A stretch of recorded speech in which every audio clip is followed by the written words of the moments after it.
Hello there, folks. Welcome to an episode of the Jimnasium Picks Porch, sponsored by nitrobetting.eu. You got crypto in your wallet. You want to make more crypto with your crypto? You head over to nitrobetting.eu, the best crypto book around. You go place those bets. You win money. You get paid real fucking quick. You deposit real quick. You withdraw real quick. The customer service is excelente, and it's fucking awesome. Crypto betting, I like doing it just because when my money's even just sitting there, it's like gambling without even having to make picks.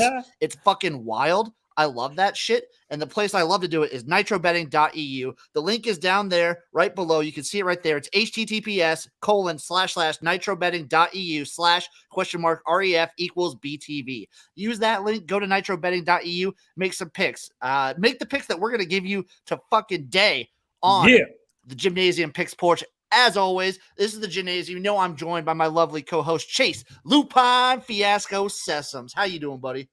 I'm doing lovely. I absolutely murdered the Belmont card today, so I could not be in a better mood. Fucking love it. And we're doing something different with the Picks podcast. We got a nice little rotation of guys over at BTV Better Than Vegas. Today, we are joined by the one, the only, Fade My Play. How you doing, man? What's going on, fellas? Excited to be here. Excited to be in the Jimnasium. Love what you guys have been doing. So excited to be a part of it. Awesome. So the scenario what we're doing with the Picks Porch is we're giving you guys our favorite plays for the weekend, or just some that we like, because we're going to be giving plays tomorrow, Saturday morning. Me and Chase are going to be on Campus Profits, picking that college football. Sunday morning, we got fucking fantasy football going on. But what we're going to be doing, giving you in this episode, in this show, we're giving you some of our favorite picks for the whole weekend. And people, we might as well announce it now. We're kind of in a little contest. We're going to give you some of our circa picks, our circa super contest picks. Jim, where are your manners? Let's not leave out our distinguished guest's recent accomplishments with the BTV. I want him to tout. Hard.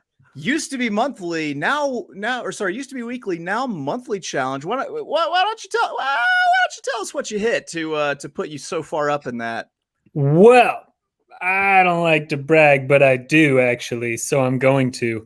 I went ahead and if it's true. Yeah, a few weeks ago I was real salty because I hit a 50-1 shot calling fucking Kisner to win at whatever, I bet a lot of golf, and Kisner to win was 50-1. He hit it, but that's a future. And on BTV, we don't do futures. It's got to be day of type of picks. So I change it up. I've been doing first round, second round, who's going to be in the lead.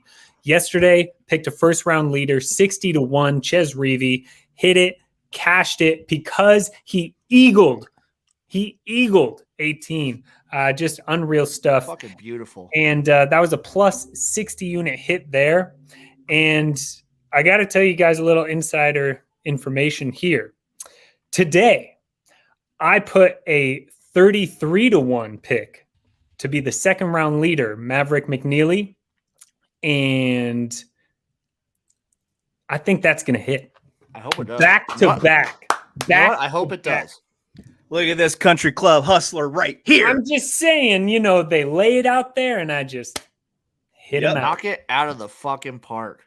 There you go, buddy. Yeah. Well, we're all going to be coming after that ass for the rest of the month. So get on. It's dangerous. And the problem is I have no chill. I said this earlier today. It's not like, I am the master of volume betting. I put out about 20 picks a day, and that isn't going to stop just because I'm in the lead. So it could be won or lost, increased lead or diminished lead very, very quickly. I know that feeling, my man. I know that very well. That's what gambling's all about. Exactly. Yep. So let's give our picks for the weekend, and why not start with the man of the hour, the man of the week so far, our guest, Fade My Plays. What you start us off with one of your picks? All right, so this is a dangerous pick, I gotta say, but it's something that I do. So when I started on gambling Twitter, it was because I found this system that I was really into, and it's called the No Star, No Problem system. It has very specific rules, and it's all on my Twitter. But essentially what it is if someone gets injured or horrifically, something happens in a game and they can't be there at the next game, if It is the first game after that injury or problem or whatever it may be. And it is a star player, like the person who makes this team tick. The next game, you bet them against the spread. Only if the team they're playing is unchanged from their previous game. Great example, in the NBA final, or not finals, excuse me, in the NBA playoffs this year, we had a game where Giannis went out and the Hawks were unchanged. And so bet Bucks against the spread, that hit. And the very next game, you had Trae Young go out, but Giannis was still out. So the Bucks were an unchanged team, but bet the Hawks, and that hit back to back. So my first pick with you guys, it's a dangerous one, but it is a no star, no problem. Kansas State plus 1.5 against Nevada. It's minus 105. To be honest, I'll probably just play the money line, but the actual system is the spread is plus 105. They lost their quarterback in the last game to horrific injury, and it meets all the criteria. Nevada is unchanged. Kansas State's first game without their quarterback. So I got to just ride the system, and I'm playing it. I like that. And I have an angle that's even more tasteless. So you don't even have to feel bad about it. Okay. If you have a star player whose dad died the week of the game, bet that team. Yeah. I'm talking Brett Favre, Matt Castle. I have seen this thing come in. Matt Castle starting whenever Tom Brady was out for the year. Like, I have seen this thing come through. If it's a quarterback, he's throwing for four touchdowns and 400 yards. Damn. I like the boldness of the Kansas State play. I'm wary of that because they still strike me. I still remember watching them last year, and the second Skylar Thompson went out, they were just terrible. But exactly. I think it still holds true. I'm pretty sure the week after he went out, didn't they go and beat Oklahoma straight up? I believe they did. So who knows? I mean, again, this is my hands are up here. I'm saying this is purely no stats, no educate. It is just a system play that I'm blindly playing because it fits the criteria that I have set. Hey, man, I bet the horses. I bet horses that have been recently robbed of their testicles. So I completely I dig it. I dig those sort of angles. All right. Okay, I like that one. What's the spread on that one? It's a plus 1.5. Kansas State opened up as a 3-point favorite, but because of the injury news, it's changed. Kansas State is now a short dog. It's possible. Deuce Vaughn is that kind of dude that they could still like easily win that game. Hey, you never know. So Chase, what's your play? We'll go to you next, my man. I'll go ahead and stick within the realm of college football, and it's a team that I have to be quiet because my wife graduated from this school, and I feel like they're a vulnerable favorite tomorrow, and that is the Notre Dame Fighting Irish. I'm taking Purdue on the money line at Notre Dame. Money line. Yes, money line. I'm with him on this one. Plus 247. Okay. Might as well swing. If you take a look at Notre Dame really struggled with Florida State.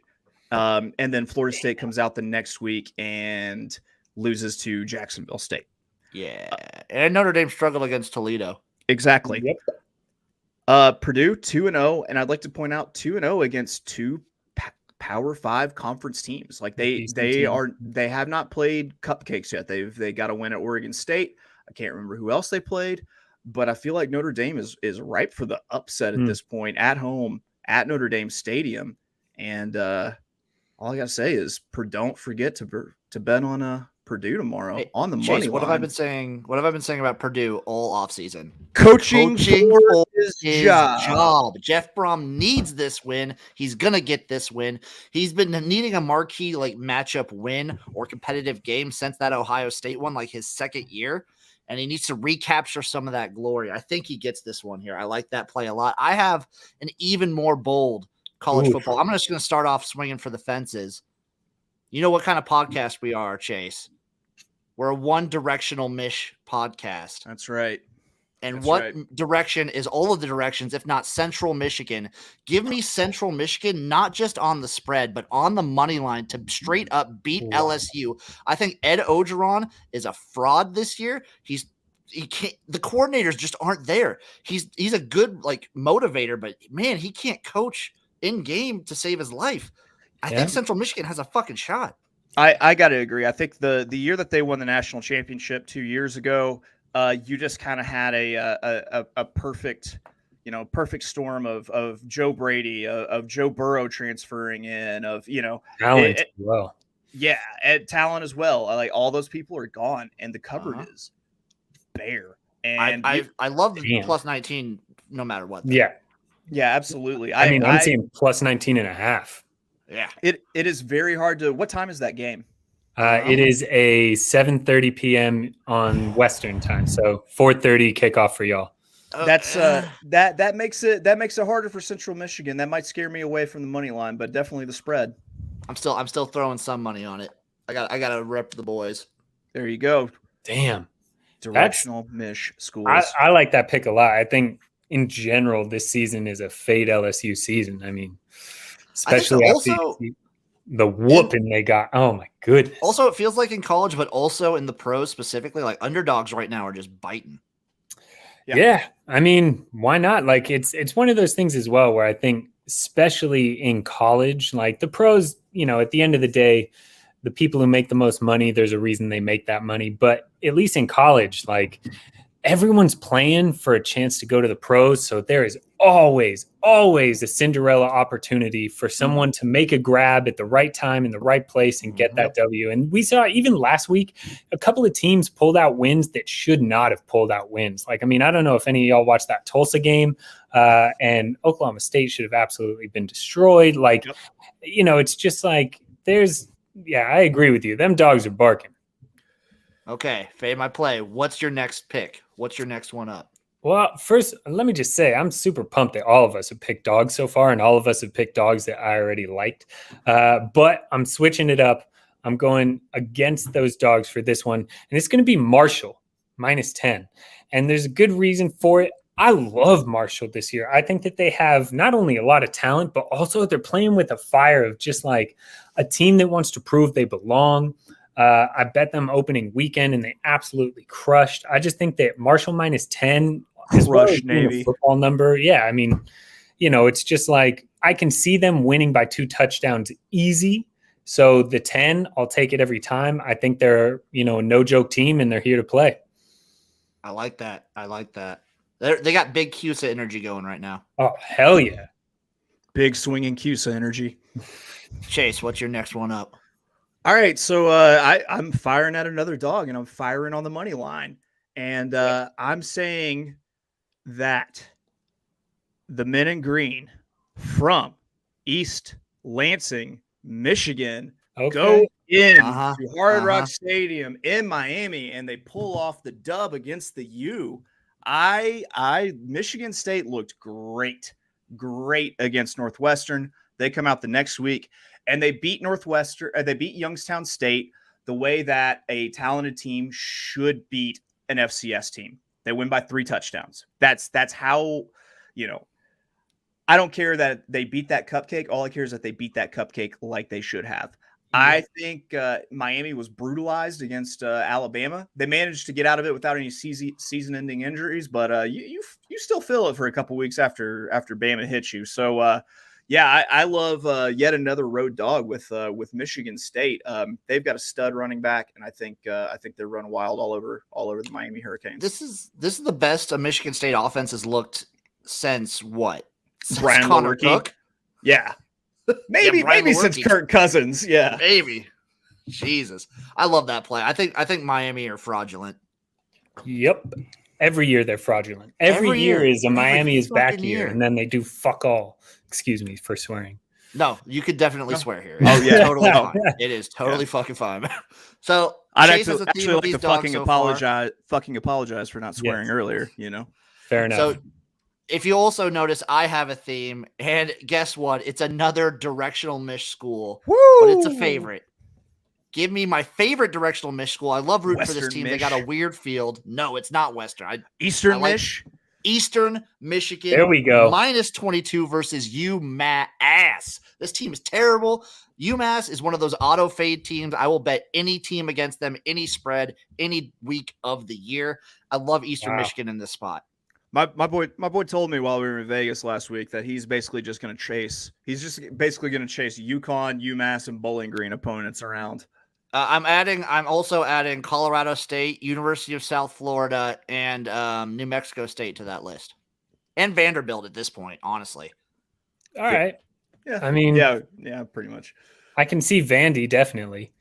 dude, Colorado State. Steve Adazio is like the worst coach in the fucking country. I'm not sure UConn They're has bad. scored. Adazio I'm not sure if they've. bad. Insanity, I don't man. think UConn has scored this year. I don't think so. I think they're 0 points through 3 games. It's fucking crazy. It's insane.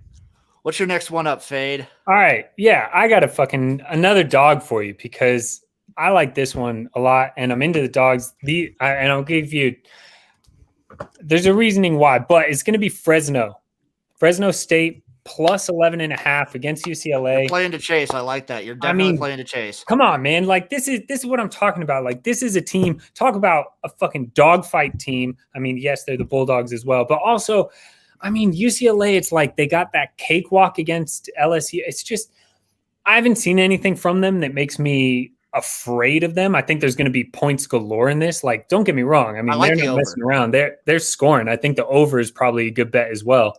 But their defense is trash. And Fresno State is showing that they're not somebody that you can just breeze past and go by. So I'm taking the 11.5. I think it's well worth the trip. I think if anything, UCLA wins this one by a touchdown. Sprinkle it on them on the money line. I have such a good feeling about this. I feel so. I hate it because I hate agreeing with that, the sprinkle on the money line, because I'm super high on UCLA. I have been all year. I do think UCLA wins, but I think this is like a 5 to this is like a touchdown at most. Exactly. Fresno State was a fumble away from winning in Eugene, Oregon, against the Oregon Ducks, the team that just blew out Ohio State at the shoe.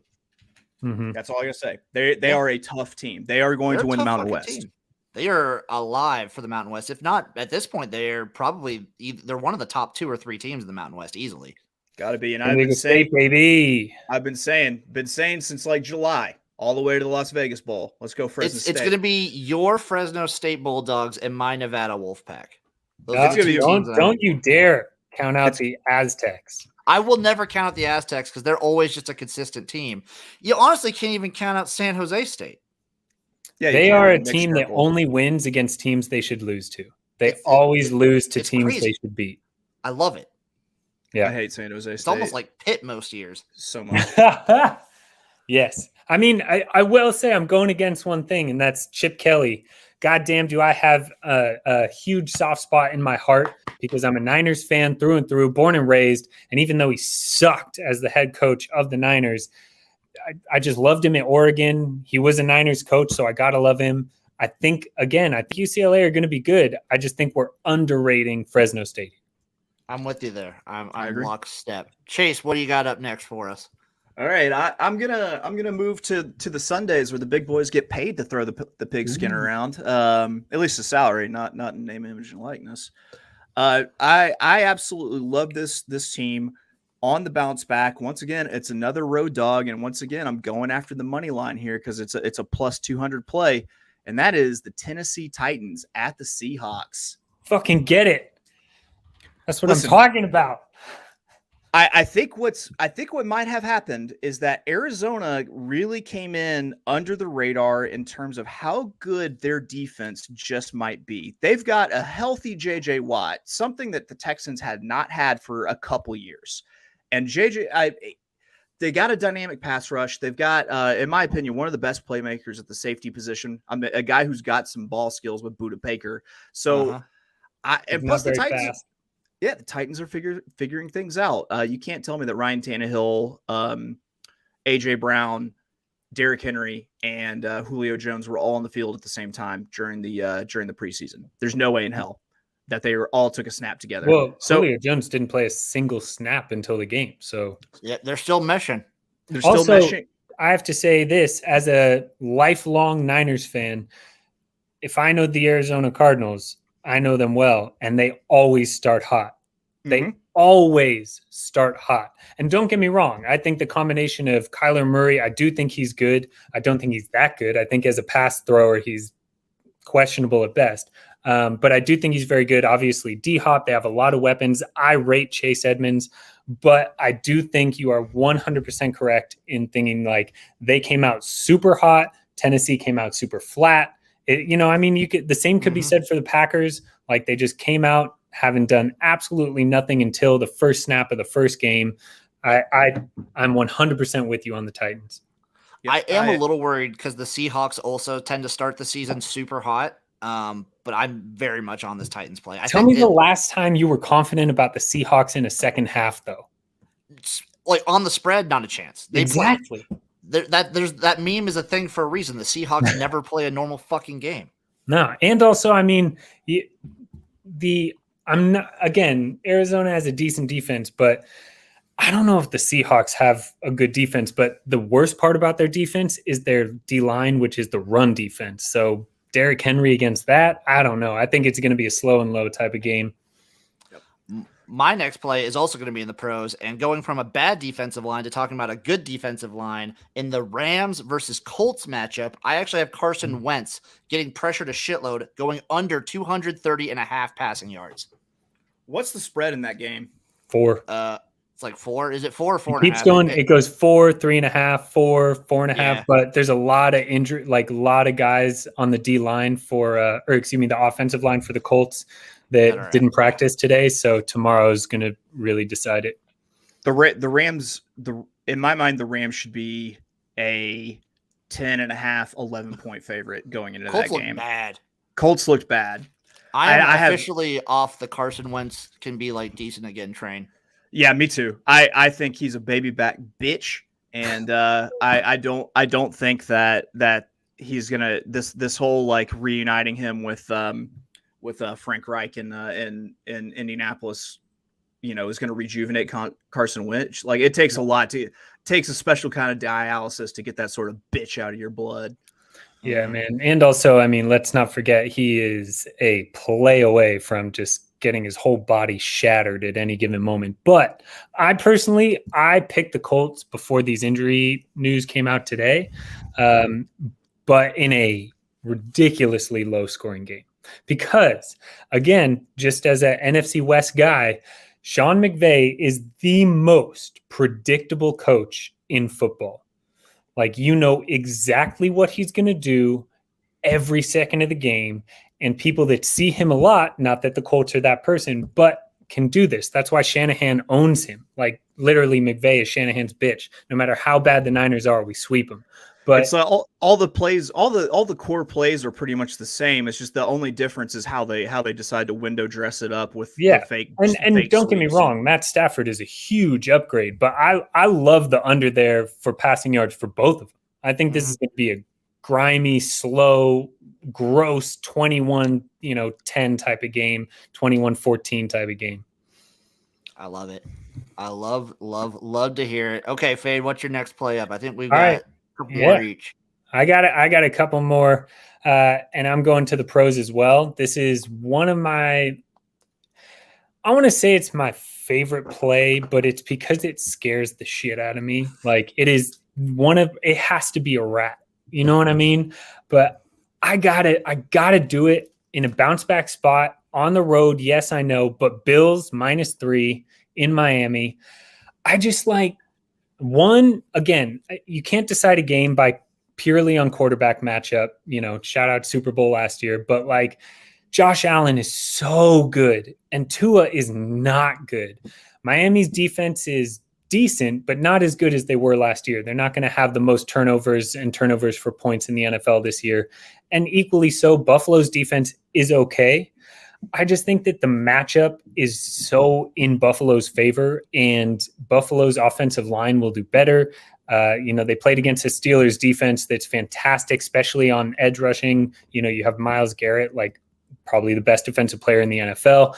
I think Josh Allen's going to have more time, and more time means better decision-making. And when you have someone like Stephon Diggs, even Cole Beasley is unvaccinated ass. I mean, he can catch the ball when he needs to.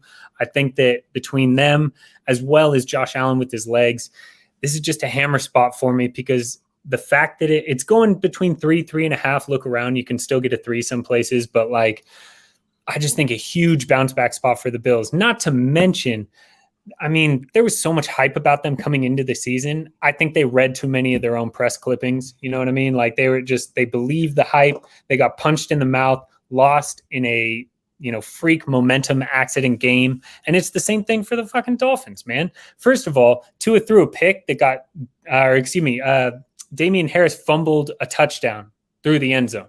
So Pat should have been up 7. And then again, Pats fumbled the ball right before the game-winning kick. Like, what the fuck are we talking about? Miami did not beat the Pats. The Pats beat the Pats. More often than not, Miami usually loses this one, and then they'll split it with the Pats. I'm a huge Dolphins fan, so I kind of had us losing this one for sure.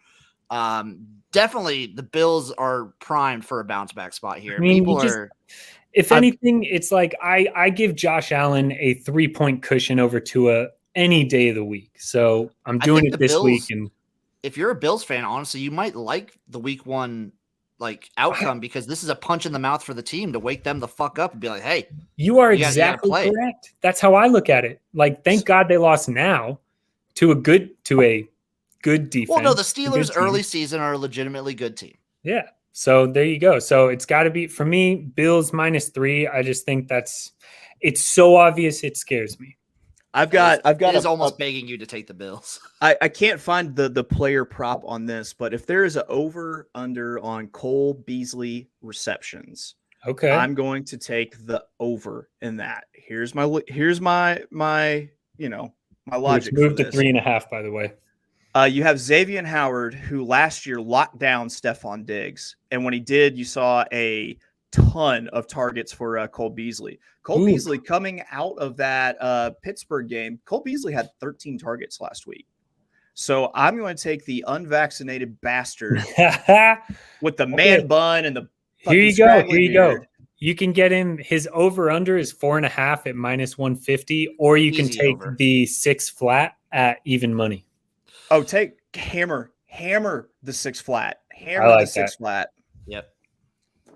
I like that. I also like Josh Allen's rushing yards, which are hilariously low, but it's true because the Dolphins up front definitely won't be as good as last year. They still have a decent backfield, but that front is not what it was. And also keep in mind last year they had 8 turnovers that resulted in touchdowns. Like that just you can't say that a defense is going to repeat that year in, year out. They led the league in turnovers. Defensive coordinator deserves a head coaching spot. Right. He's like a magic turnover fairy.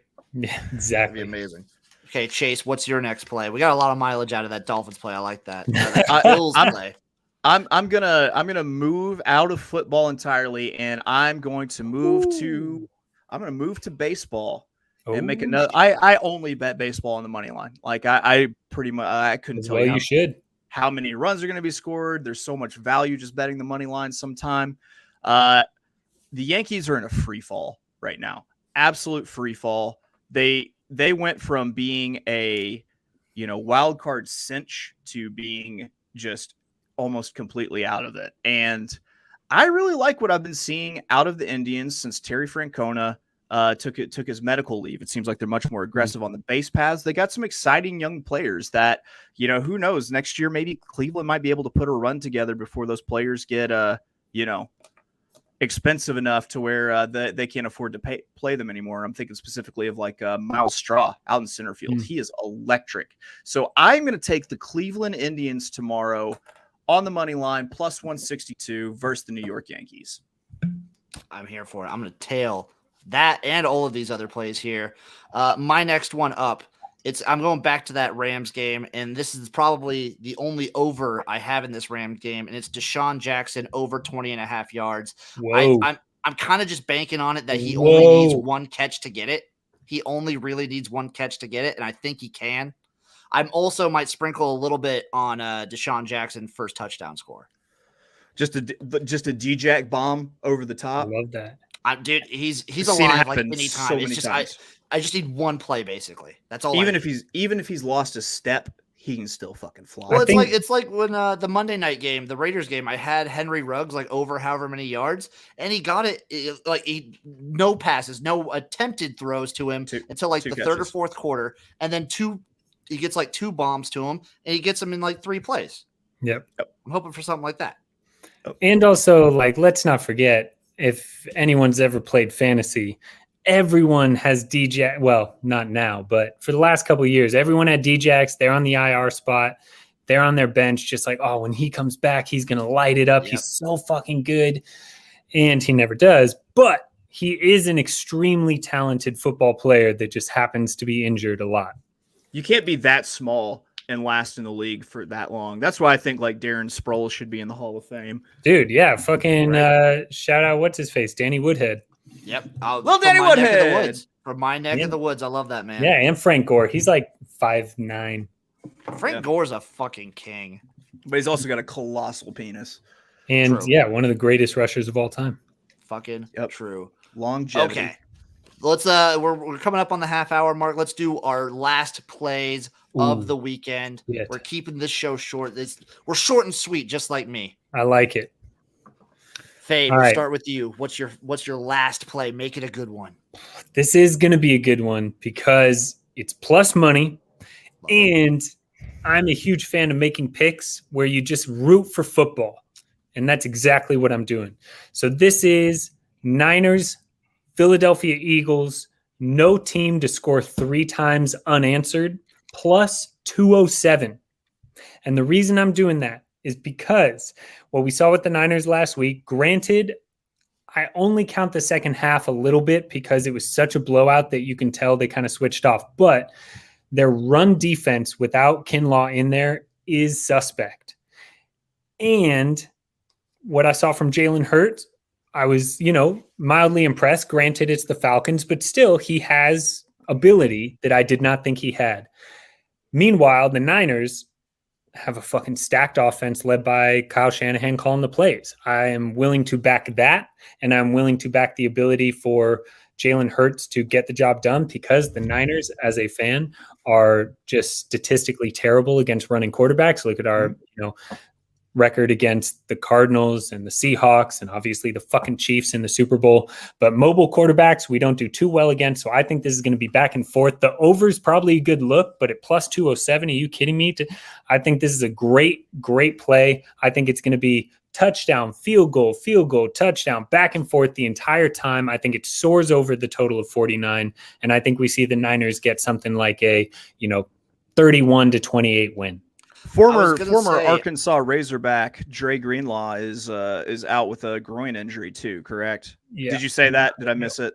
I did, but also please keep in mind that you have you have the slowest linebacker core in the NFL in the Philadelphia Eagles defense. So Jimmy G is going to have some options over the middle of the field. And if you watch the Niners, they love to go east to west. So whether that's George Kittle, Debo, Ayuk, they're going to be running across the middle of the field, and those Philadelphia Eagles linebackers will not be able to keep up. Again, lots of points in this one, I think, but I don't think anyone's going, shutting out the other team. I definitely was going to say I love to pair that. I'm going to pair this with the over for sure. Yeah, that's a good call. I like that. I like that quite a bit. Big time. Chase, what is your last play you're going to give us? All right, it's a 2-1 here. Ooh, it's going to be football. In the Champions League, PSG, Manchester City. Okay. I'm going with the draw on the money line plus 272. What happens when you put these two talented soccer teams together? A lot of times, folk artists together. Yeah, man. Yeah. You end up with a draw a lot of the time. That's why the World Cup always pretty much goes to a freaking shootout. And what I'm going to do is I'm going to double down on that opinion and say neither team scores plus 145. Whoa. I like it. I kind of like it. I watch out of the only soccer I really watch is Man City. And this why? Is a play. I mean, there's a whole story to it. This old bowling guy alley used to bowl connections with all the time. Yeah. Big. Okay. He was born in Manchester. He grew up a Man City fan when they were bad. And then I just bonded with him bowling all the time. We would shit talk, and then I became a Man City fan because of that. Just know this: they have not sold out a game for 3 years. Yeah. Bunch of shitheads. Anyway, I like that pick though. The draw I'm 100% on that. Sorry, my shirtless toddler almost came running in through here. Oh, that's all right. My last play. It's not as juicy as those ones. It's not plus money, but it is football. It's Canadian football. Woo! I have Goddamn the right. Saskatchewan Roughriders -3.5 versus the Toronto Argonauts. The Argonauts are terrible on the road, and I think the Roughriders need a bounce back spot here after getting stomped 2 weeks in a row versus the Blue Bombers. They need to kind of get a good get right game, get back in that feeling themselves situation. I think they own the Argos here. They're gonna stop, drop. Oh yeah, shut them down, open up shop. Whoa, Exactly. Whoa. Dude, I'm loving the Canadian football, man. I've only started recently, obviously because of you, and it's electric. It's got real XFL vibes. The waggle is what they call that pre-snap motion that they do, where there's no no illegal motion. I love that. That's one of my favorite innovations of any football league is the waggle. I call it everybody panic. Yeah, there's just like what is going on? Every snap, everyone's just running wherever. It's fucking awesome. You've got with that big ass field. Just let athletes be athletes. Let them run all over. Exactly. I'm a huge fan of that. Let the boys play, right? Exactly. Sons of bitches. Right. All right. Before we go, I know we're done with picks, but I got to give one just because. Lay it on. Yes, boys. I hit a 33-1 just now. So. My man. Rushing the golf. So I got to give one golf pick just for the sake of it.